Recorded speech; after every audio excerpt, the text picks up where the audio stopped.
The dust from the morning bombing still hung in the air like a red fog. Sergeant pulled his helmet down and checked his rifle for the third time in 5 minutes. His squad moved through the broken streets of what used to be New Geneva Colony. 3 years ago, this place had been home to 50,000 humans. Now it was just empty buildings and rubble. "Stay sharp," whispered into his radio. His 5 soldiers spread out behind him, watching every shadow and doorway. That could be anywhere. They were smart, those lizard-like aliens. They fought with honor, but they fought to kill. The war had started over a mistake. Humans had built colonies on planets they claimed as sacred burial grounds. Nobody knew about the burial sites. The aliens never told anyone. They just attacked without warning. Now both sides were too angry to stop fighting.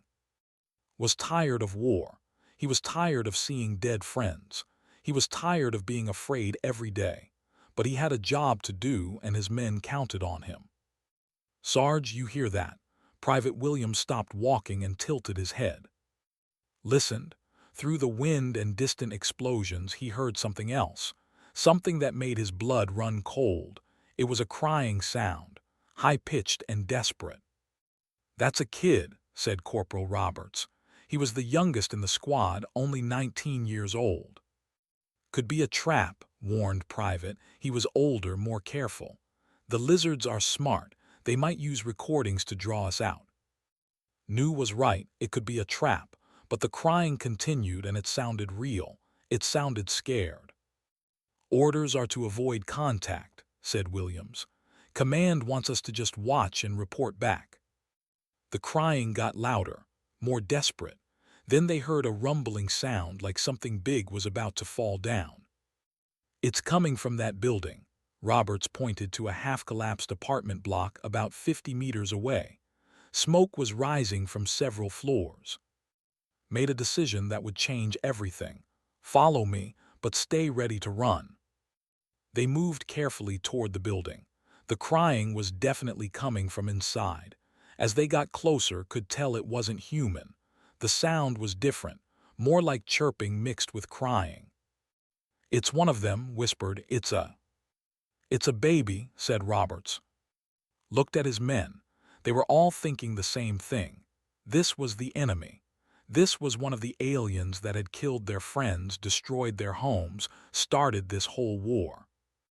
But it was also a child. They reached the entrance of the building. The front wall was mostly gone, blown away by human bombs earlier that morning. Could see into what used to be the first floor. Broken furniture was scattered everywhere. And there, trapped under a fallen piece of concrete, was something small and green. It was a hatchling, probably no more than 2 or 3 years old. Its little body was covered in soft, pale green scales. Its big yellow eyes were full of tears. One tiny clawed hand reached out from under the concrete block that pinned its legs. Next to the child lay an adult, female by the smaller size and different scale patterns.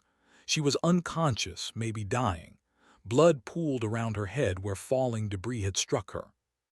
"Jesus," whispered Roberts, "it's just a baby." Above them, something groaned. Looked up and saw a massive steel beam hanging at a dangerous angle. The bombing had weakened its supports. It was going to fall, and when it did, it would crush everything below it, including the child. "We need to go," said, "right now. That beam could fall any second." "Can't we get them out?" asked Roberts. Studied the situation. The concrete block was too heavy for his squad to move quickly. The mother was too badly hurt to wake up, and the beam above them was making more groaning sounds. "There's no time," said Williams. "Sarge, we have to leave them." Stared at the little alien child. It looked back at him with those big yellow eyes. It stopped crying for a moment, as if it understood that humans were there, as if it was hopping for help. The beam groaned again. Pieces of concrete fell from the ceiling. "That's an order," Sergeant said, using own words against him. "Avoid contact. We're not supposed to be here." Knew they were right. This wasn't their fight. This wasn't their responsibility. They had started this war. They had killed human children too. Why should he risk his life for an enemy child? But when he looked at that small, helpless creature, he didn't see an enemy. He saw a frightened child who was about to die. The beam let out a loud crack. "Run!" shouted Williams. Men scattered toward the exit, but didn't run.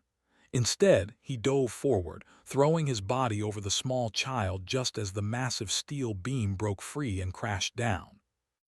The weight of the beam and the concrete it brought with it slammed into his back and shoulders. He felt his ribs crack like twigs. Something in his spine made a horrible grinding sound. The pain was beyond anything he had ever experienced. But the child beneath him was safe. "Sarge!" Roberts was screaming his name, but it sounded far away. Couldn't move. He couldn't feel his legs at all. Blood ran down his face and pooled on the ground. But through the pain, he could feel the little alien child moving underneath him, alive and unhurt. The last thing saw before everything went black was the child's small clawed hand touching his face gently, as if trying to comfort him.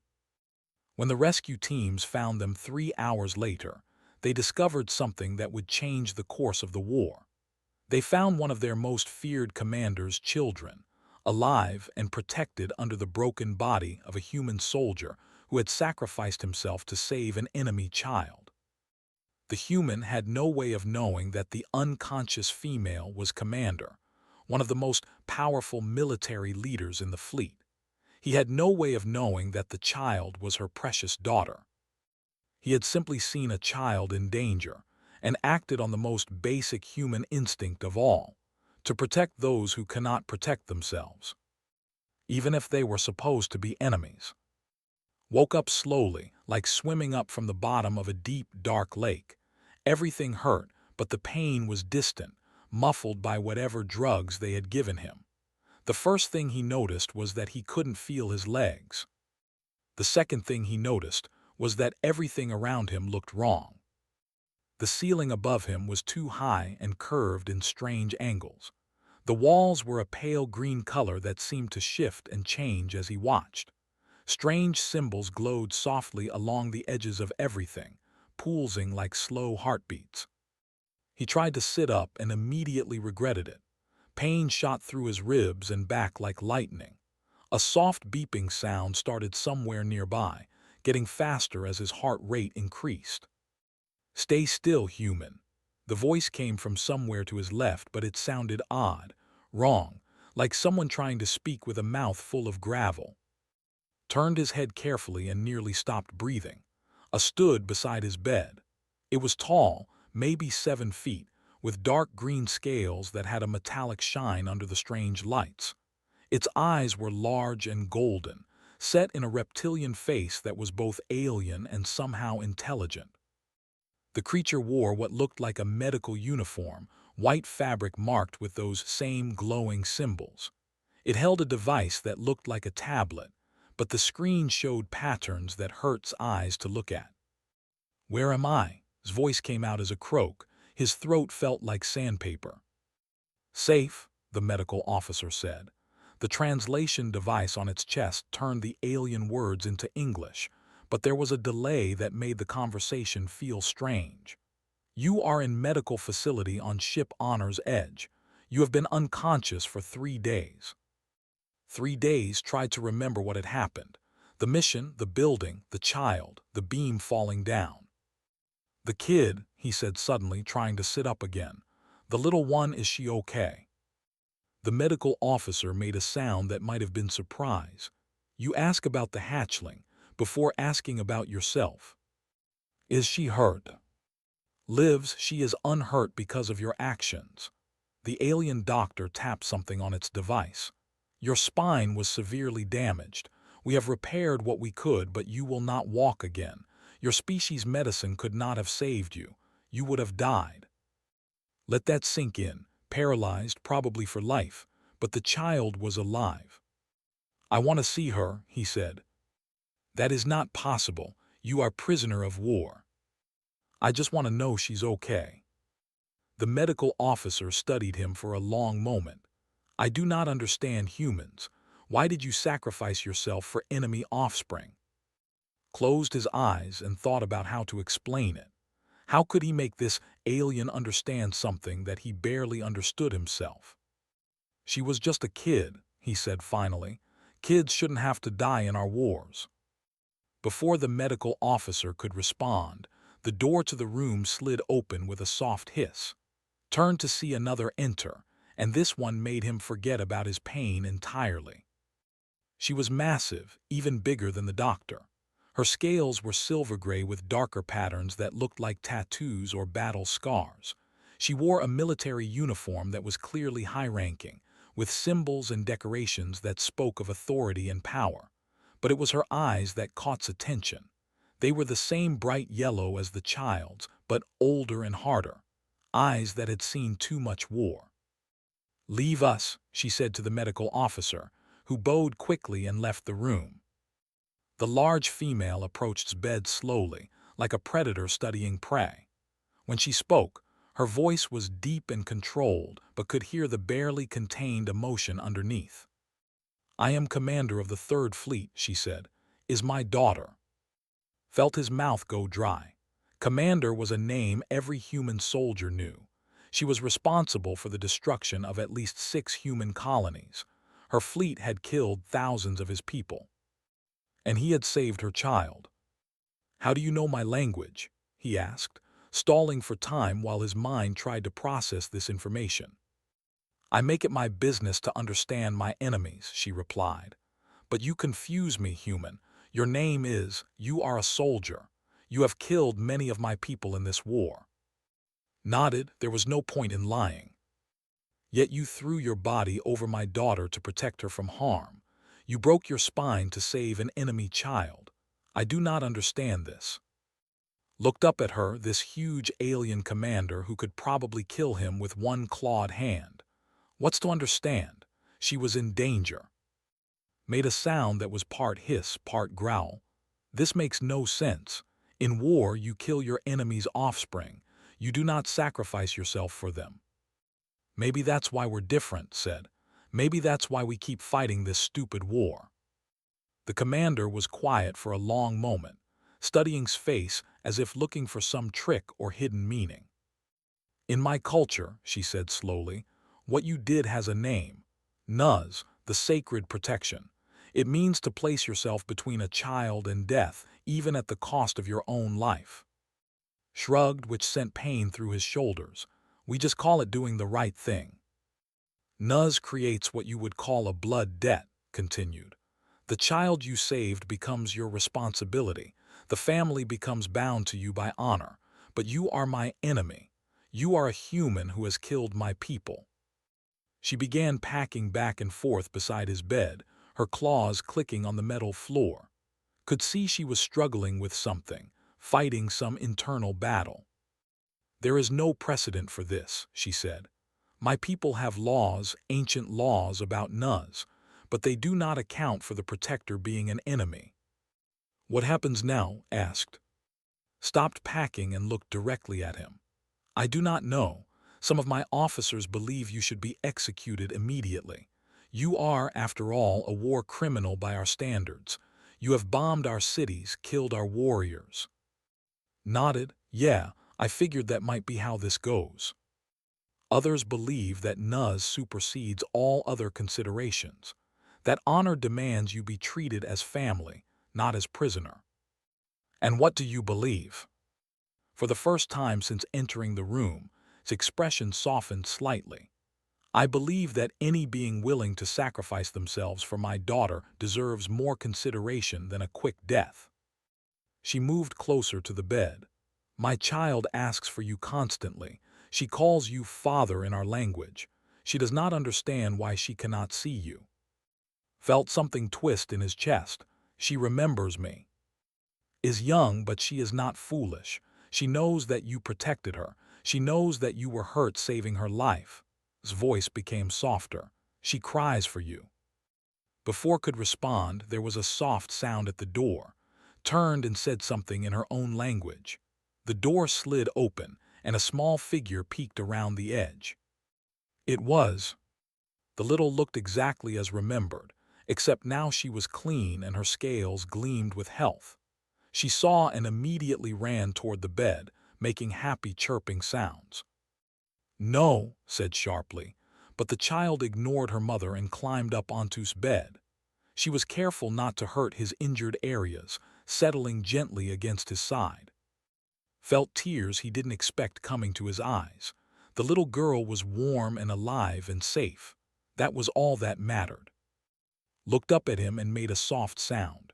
Through the translation device heard, "Father hurt because of." "No, sweetheart," said gently. "Father is happy because is safe." Watched this exchange with an expression couldn't read. When fell asleep curled against his arm, the commander spoke again. "Tomorrow you will appear before the War Council," she said. "They will decide your fate." Nodded, still looking down at the sleeping child. "I will speak for you," added quietly, "but I do not know if it will be enough." The War Council chamber was enormous and intimidating. Sat in his hover chair, which they had built for him when it became clear he would never walk again. The chair moved smoothly and quietly, responding to his thoughts through some technology he didn't understand. Around him, 12 of the most powerful military leaders sat in a circle. They were all massive, veterans who had spent their lives fighting humans. Their eyes were cold and hostile as they studied like he was an interesting bug they might step on. Commander sat directly across from him. She had barely spoken to since bringing him here, but he could see the tension in her posture. She was fighting for his life, and they both knew it might not be enough. "Begin the testimony," said Admiral, the eldest member of the council. His scales were pale with age, but his voice was still strong. "State your name and species for the record." "Human, Sergeant in the Earth Colonial Defense Force." "You admit to being an enemy combatant." "I'm a soldier in a war, yes." Admiral leaned forward. "You have participated in attacks on civilian targets." Hesitated. This was dangerous ground. "I've followed orders that resulted in casualties, yes." A younger admiral named or stood up angrily. "You bombed the sacred nursery on, 23 hatchlings died." "That wasn't a nursery when we hit it," replied calmly. "Our intelligence said it was a military command post. If children died, I'm sorry for that. War makes monsters of all of us. Do not try to justify your war crimes," or scales darkened with rage. "I'm not justifying anything," said. "I'm just telling you the truth.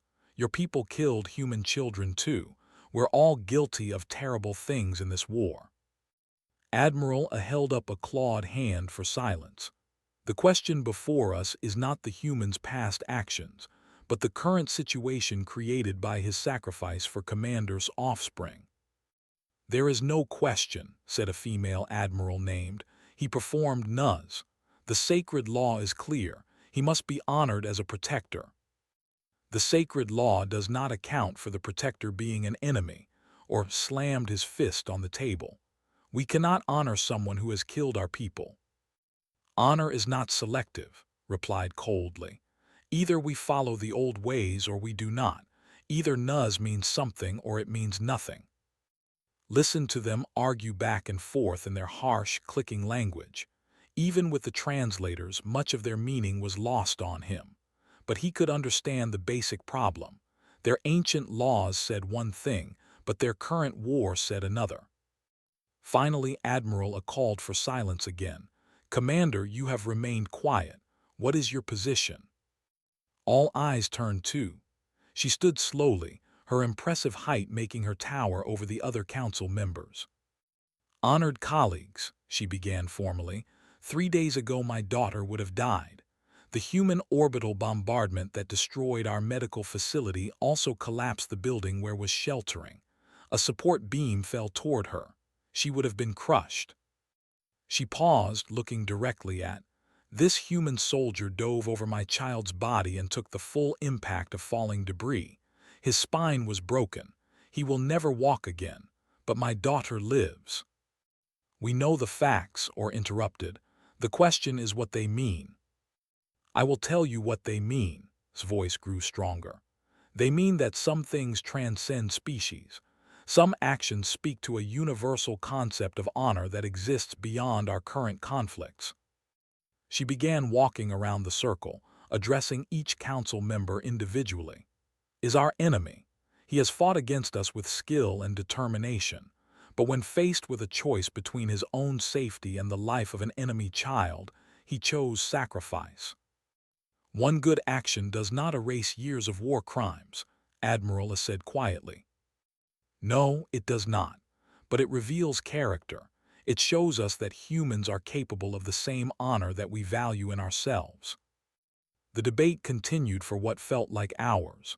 Listened, sometimes understanding, sometimes lost in the complex cultural and legal arguments.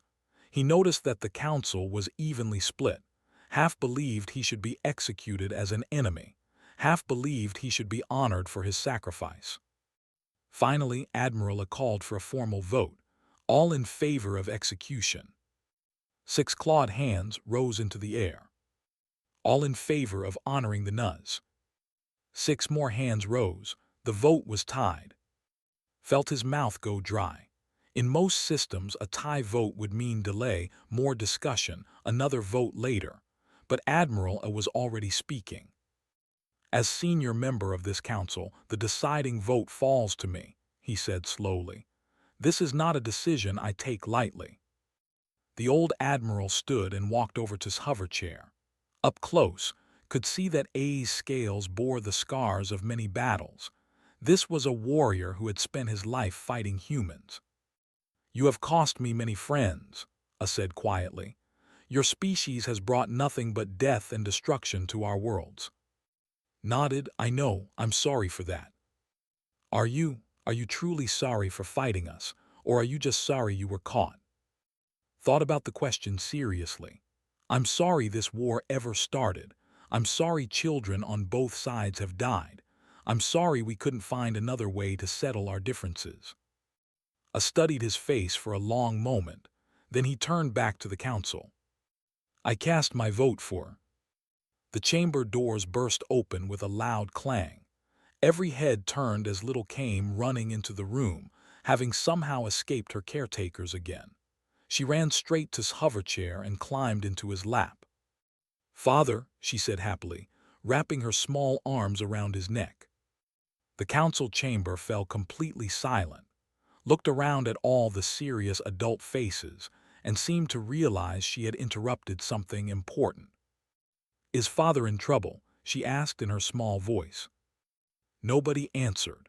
They were all staring at this tiny child who had just demonstrated something more powerful than all their legal arguments.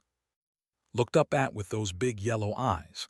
Are the scary adults being mean to you? Couldn't help but smile. It's okay, sweetheart, they're just talking. I don't want them to hurt you, said firmly. Then she turned to face the council, still sitting in his lap. Father saved me. He got hurt protecting me. You should thank him, not be scary. The simple honesty in her voice seemed to cut through all the political complexity in the room. Here was the child who had been saved, speaking on behalf of the one who had saved her. Admiral looked at for a long moment. When he spoke again, his voice was softer than it had been all day. Child, do you claim this human as family? Nodded vigorously. Father is mine, he protected me. In the culture had learned, the right of a child to choose their family was sacred. If formally claimed him as her protector father, it would invoke an even older law than Nuz. Stood up slowly, could see tears in her golden eyes as she looked at her daughter. The child has spoken, she said to the council. Claims the human as family through the right of child's choice. According to our oldest laws, I must either accept her choice or reject both of them from my family line. The chamber was dead quiet. Everyone understood what was really saying. To reject now would mean losing her daughter as well. Commander walked over to his chair and knelt down so she was at eye level with both him and. She said formally, My daughter has chosen you. Do you accept the responsibility of being her protector father? Looked down at who was watching him with complete trust in her eyes. He thought about everything that had led to this moment. The war, the sacrifice, the impossible situation they all found themselves in. "I do," he said quietly. Nodded and stood. She turned to face the War Council. "Honored colleagues, I invoke the ancient right of war. I claim as my honor son, my family. An attack on him is now an attack on my entire bloodline. Let any who would challenge this come forward now." The chamber remained silent. Even Admiral Orr, who had been the most vocal opponent, said nothing. Admiral A stood and bowed slightly too. "The claiming is witnessed and accepted. You are no longer a prisoner of war. You are family." Felt something change in that moment, something deeper than just his legal status. He was no longer just a human soldier. He was something new, something that had never existed before. As the council members filed out, fell asleep in his lap, approached and gently lifted her daughter. "What happens now?" asked. Looked down at him with an expression he couldn't quite read. "Now you come home with us. You have a lot to learn about being family." Nodded, still trying to process what had just happened. A few days ago, he had been a soldier following orders. Now he was an alien child's father and a warrior's adopted son. War, it seemed, made strange families of them all. 6 months after the claiming ceremony, sat in the garden of his family compound, watching chase small flying creatures that looked like purple butterflies. His hoverchair had been upgraded several times with technology, and now he could move almost as well as when he had working legs. The compound was beautiful in an alien way. The buildings were made of a white stone that seemed to glow from within, and the gardens were filled with plants that changed color throughout the day. Had learned to appreciate this strange beauty, though he still missed the simple green of earth forests. "Father, look!" came running over with one of the purple creatures perched on her finger. She was getting bigger now, her scales developing the adult patterns that would mark her as noble-born, but her eyes were still bright with childhood wonder. "Very pretty, sweetheart," said In. He had learned the language quickly, partly because was an excellent teacher, and partly because his survival had depended on it. "Can we keep it?" she asked hopefully. "What does your mother say about pets?" Made a face that looked remarkably human despite her reptilian features. "Mother says pets are for children who cannot take care of themselves." Smiled, was strict but fair in her parenting, something he had come to appreciate. "Maybe you should prove you can take care of yourself first." "I can take care of myself. I can count to 50 in 3 languages, and I know all the names of the battleships in Mother's fleet, and I can." "I know you're very smart," interrupted gently, "but taking care of pets is different from knowing facts." Considered this seriously, then released the purple creature back into the garden. "Will you teach me how to take care of things?" "I'll teach you what I can." It was a conversation they had often. Was hungry to learn about everything, especially about humans and Earth. Tried to answer her questions honestly while being careful not to contradict her education too much. It was a delicate balance. His voice came from behind them. She had a habit of moving silently despite her size. "Commander," replied, turning his chair to face her. He still used her military title in formal situations, though in private moments she had become something like the sister he'd never had. "The Council has requested your presence at today's strategic briefing," she said. This was unusual. Had attended several briefings over the months, but always as an observer. His insights into human psychology and tactics had proven valuable, but he was never asked to participate directly. "What's the topic?" he asked. "Peace negotiations." Felt his heart skip. There had been rumors for weeks that both sides were growing tired of the war. Resources were running low, and the death toll was becoming unbearable for both species. "The humans have agreed to talk?" he asked. "Preliminary discussions only, but yes." His expression was unreadable. "Your input will be valuable." An hour later, found himself in a conference room filled with military leaders. The atmosphere was tense. These were warriors who had spent years fighting humans. The idea of making peace with their enemies went against everything they had trained for. Admiral A started the briefing. Intelligence reports suggest the human government is ready to discuss terms. Their colonies are failing. Their fleet is stretched thin. They need this war to end as much as we do. It could be a trap, said Admiral, or he had never fully accepted its presence in their meetings. Humans are known for their deception. Some humans are deceptive, said quietly. Others are honorable, just like some are honorable and others are not. The room fell silent. Knew he was walking a dangerous line. These aliens had accepted him as family, but that acceptance had limits. Admiral A leaned forward. Speak freely. What do you think about peace negotiations? Took a deep breath. I think both sides want to stop fighting, but neither side wants to lose face. Humans believe they were defending legitimate colonies. Believe humans violated sacred ground. You're both right and you're both wrong. Explain, Admiral requested. The original colonies were established in good faith. Humans had no way of knowing about burial sites because no one told them. But that doesn't excuse the failure to check properly. Similarly, the response was proportional to the perceived insult, but it escalated beyond what the original offense warranted. Paused, choosing his words carefully. Both sides have committed acts they're ashamed of. Both sides have lost people they loved. The question is whether you want to keep losing people or whether you want to find a way forward. And what would that way forward look like? Admiral asked. Shared responsibility.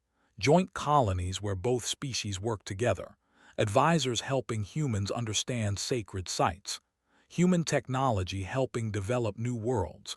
Turn your differences into strengths instead of weapons. Admiral or snorted. Naive human thinking. Our species are too different to coexist. Are they? Gestured around the room. I'm sitting here in a military briefing as a member of Commander's family. If we can make that work, why can't our species? Before anyone could respond, an aide entered the room quickly. He whispered something to Admiral A, whose expression darkened. What is it? Asked. Human raiders have attacked the civilian transport Bright Wing, announced. 43 dead, including 12 hatchlings. The room erupted in angry voices. Several officers started talking about retaliation, about breaking off any peace talks before they started. Felt sick. He knew what this meant. Some humans, probably extremists who opposed peace, had just sabotaged any chance of negotiations. This is why peace is impossible, or said angrily. Humans cannot be trusted. While we discuss cooperation, they murder our children. Not all humans, said, but his voice was drowned out by the arguments. Stood up, and her commanding presence brought quiet to the room. Would your government authorize such an attack during peace negotiations? Shook his head. No, this was done by someone who doesn't want peace, someone who benefits from continued war. How can we trust that? Admiral asked. How do we know this isn't human strategy? Thought about his answer carefully. Because if my government wanted to sabotage peace talks, they would do it in a way that didn't make them look like child killers. This attack makes humans look like monsters. It serves no political purpose except to end negotiations before they start. The room was quiet as the officers considered this. Furthermore, continued, if you abandon peace talks now, you're letting the extremists win. You're proving that a small group of radicals can control the actions of entire governments. Admiral drummed his claws on the table thoughtfully. What would you recommend? Condemn the attack publicly. Demand that the human government punish those responsible, but don't let murderers dictate your foreign policy. Later that evening, sat in the garden again, watching the sunset paint the alien sky in shades of orange and purple. Was inside doing her lessons with her tutors. Found him there, sitting quietly in his hover chair. Difficult day, she observed. settling onto the bench beside him. Very difficult, agreed. Will they continue with peace talks? The council voted to proceed with conditions. Your words carried weight. Felt a mix of relief and responsibility. I hope I'm right about this. You have been right about many things, said. You were right that would adapt quickly to having a human father. You were right that our warriors could learn to see you as more than an enemy. You were right that sometimes the greatest victory comes from understanding your opponent instead of destroying them. They sat in comfortable silence for a while, watching the last light fade from the sky. Said eventually, using her personal name rather than her title, "What happens if peace talks succeed? What happens to people like me, caught between two worlds?" She considered the question seriously. Perhaps people like you become the bridge between worlds. Perhaps you help both species remember that we are more alike than different. And if the talks fail, then we continue to fight and more children die on both sides. Her voice was heavy with sadness. But I have hope. I have hope because I have seen what is possible when honor transcends species. I have seen my daughter learn to love someone who should have been her enemy. As if summoned by her words, appeared at the garden door. Father, mother, come inside. I want to show you my star charts. And exchanged a look of shared affection and mild exasperation. His enthusiasm for learning was endless, and her interruptions were frequent. Coming, sweetheart, called back. As they headed inside, spoke quietly. Whatever happens with the peace talks, you have already won something more valuable than any military victory. What's that? You have proven that some things matter more than war. You have shown that protecting children, caring for family, and choosing honor over hatred are not human values or values. They are universal values. Nodded, thinking about the long road that had brought him here. From a human soldier following orders, to an alien child's father, to a voice for peace between enemies. Tomorrow would bring new challenges. The peace talks would be difficult, possibly impossible. There would be setbacks and failures and moments when war seemed inevitable. But tonight, he was going inside to help his daughter with her homework, in a home where love had conquered hatred, where family had transcended species, and where hope remained stronger than fear. It was a start. The neutral space station Concordia looked like a giant wheel spinning slowly against the stars. It had been built specifically for these peace negotiations, funded jointly by both human and governments. Stared out the viewport of ship as they docked, feeling nervous in a way he hadn't experienced since his first day in combat. You are worried, observed. She stood beside his hover chair, looking impressive in her formal diplomatic robes. The silver and blue fabric made her scales shimmer like metal. Terrified, admitted. What if this doesn't work? What if seeing me makes the human delegation think they have turned me into some kind of traitor? Then we remind them of who you really are, said from behind them. She was 10 years old now, tall for her age and smart beyond her years. Father is the human who saved an enemy child. If they cannot understand that, they are not worthy of peace. Smiled despite his nerves, had insisted on coming to the negotiations, and after much debate, both governments had agreed. Her presence would be a powerful reminder of what this war had cost. The docking process completed with a soft thud, and found himself floating in zero gravity for the first time in years. His hover chair had been modified with small thrusters that let him move freely in the weightless environment of the station's hub. Commander had been chosen to lead the delegation, partly because of her military record and partly because of her unique connection too. The human delegation would be led by Admiral Sarah's former commanding officer, and one of the few people who knew the full story of what had happened on 442B. The meeting room was designed to accommodate both species equally.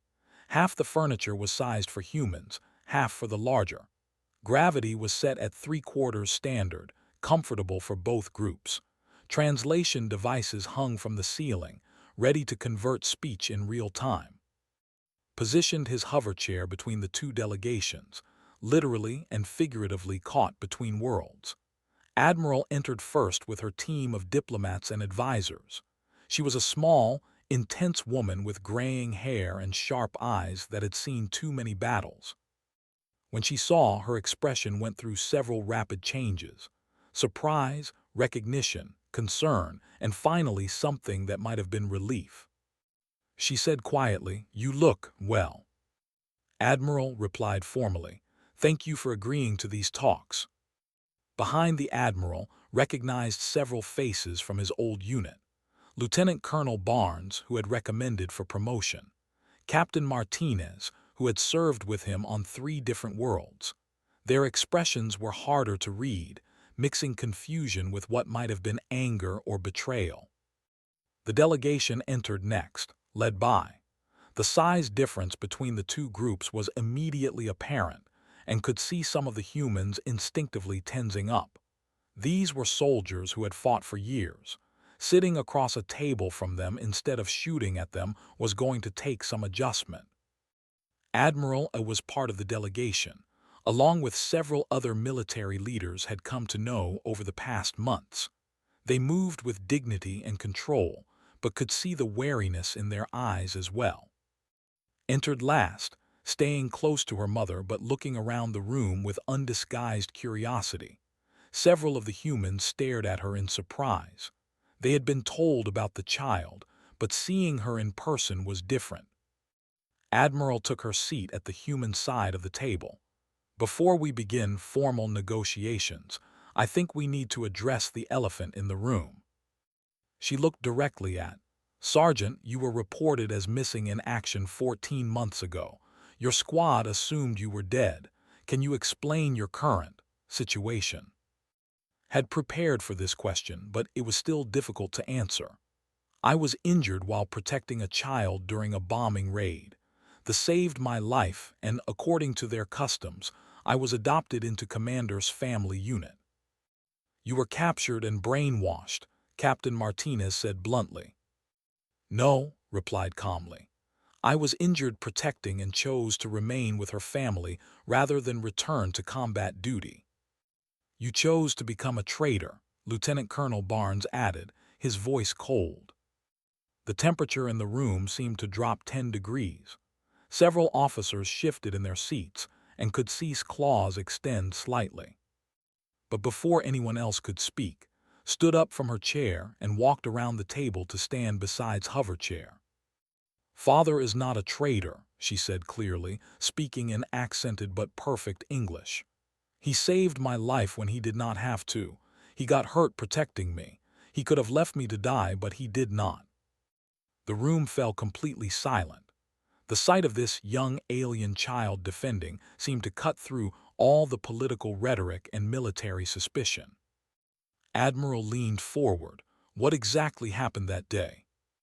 Looked up at, who nodded encouragingly. "My mother and I were in a building when your bombs fell. A big piece of metal was going to crush me. Father threw himself over me and took the weight instead. He saved me even though I was supposed to be his enemy." Captain Martinez shifted uncomfortably.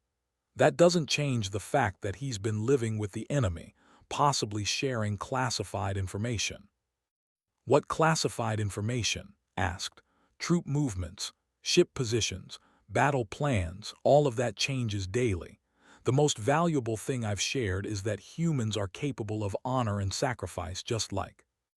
Admiral A spoke up from the side. "Has provided tactical insights that helped us understand human psychology, but he has never betrayed specific military secrets. His honor would not permit it." "Honor?" scoffed Captain Martinez. "Easy to talk about honor when you're safe behind enemy lines." Felt his temper flare for the first time in months. "Safe? I'm paralyzed from the waist down. I'll never walk again. I gave up my legs, my career, my whole life as I knew it, and I'd do it again without hesitation." "Why?" Admiral asked quietly. Looked around the room, at the human faces he had once fought beside, at the faces that had become family, at who was still standing protectively beside his chair. Because she was just a kid in trouble, he said simply. Because choosing to save a life is always the right choice, no matter who that life belongs to. Because maybe if we start protecting each other's children instead of killing them, we can find a way to stop this war. The room was quiet for a long moment. Finally, Admiral spoke again. The human government has authorized me to negotiate a ceasefire and possible peace treaty, she said formally. But trust is going to be an issue. Our people have been hurt by this war. They're going to want guarantees. As will our people, replied. Too much blood has been spilled on both sides. For the next 6 hours, they discussed the technical details of a ceasefire. Withdrawal of forces, establishment of neutral zones, prisoner exchanges, reparations. It was slow, careful work, with both sides testing the boundaries of what was possible. Found himself translating more than language. He helped explain human concepts of individual rights and concepts of family honor to the humans. Gradually, the two groups began to understand each other better. But just as progress seemed to be happening, alarms started blaring throughout the station. Alert, alert, incoming ships detected, unknown configuration, all personnel to emergency stations. Through the viewports, could see ships approaching the station. They were painted in the colors of human extremist groups, the same factions that had attacked the civilian transport months earlier. Admiral was on her communicator immediately. Station defense, this is Admiral. Those ships are not authorized to be here. They're jamming our communications, came the reply. We can't reach Fleet Command. On the side, similar reports were coming in. Radical factions from both species had apparently decided that the peace talks were a betrayal that needed to be stopped. They mean to destroy the station, Admiral said grimly. Kill both delegations and blame the other side. Felt a familiar cold fear in his stomach. We need to evacuate. There isn't time, Admiral said, checking her tablet. Those ships will be in firing range in 10 minutes. The delegate started to panic, but found himself thinking with the clarity that had kept him alive through years of combat. He said to the young, "Do you remember the stories I told you about human history, about people who stood together even when they were afraid?" She nodded, though her eyes were wide with fear.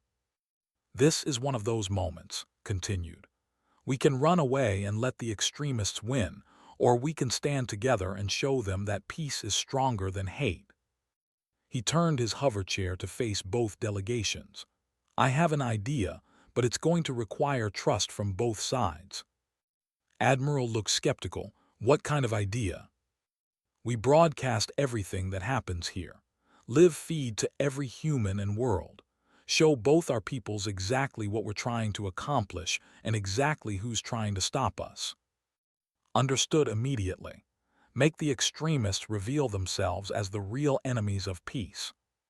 "But if they attack the station while we're broadcasting," Lieutenant Colonel Barnes started. "Then our people see us die trying to make peace instead of war," finished. "And they see who's really responsible." Admiral was quiet for a moment, then nodded sharply.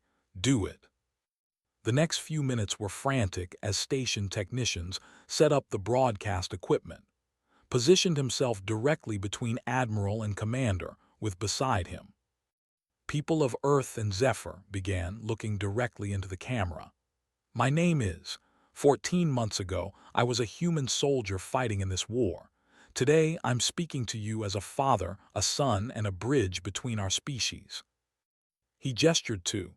"This is my daughter, not by blood but by choice. I saved her life when she was in danger and her family saved mine in return. We've proven that humans can be family. We've proven that love can cross species lines." Through the viewports, they could see the extremist ships moving into attack position. Admiral took over the broadcast. "We came here to end a war that has cost too many lives. We came here to find a way forward that honors both our species. But there are those on both sides who profit from hatred, who benefit from continued conflict." Commander spoke next, her words being translated in real time. In my culture, we believe that honor comes from protecting those who cannot protect themselves. Embodied that honor when he protected my daughter. Today, we try to protect all our children by choosing peace over war. The extremist ships opened fire. The station shook under the impact, but the broadcast continued, kept talking, even as explosions echoed through the hull. "This is what hatred looks like," he said, gesturing toward the viewports where weapons fire lit up the darkness. "This is what fear of peace creates, but we're not afraid. We're not going to run. We're going to finish what we came here to do." More weapons fire hit the station. Emergency lights flickered, but the camera kept rolling.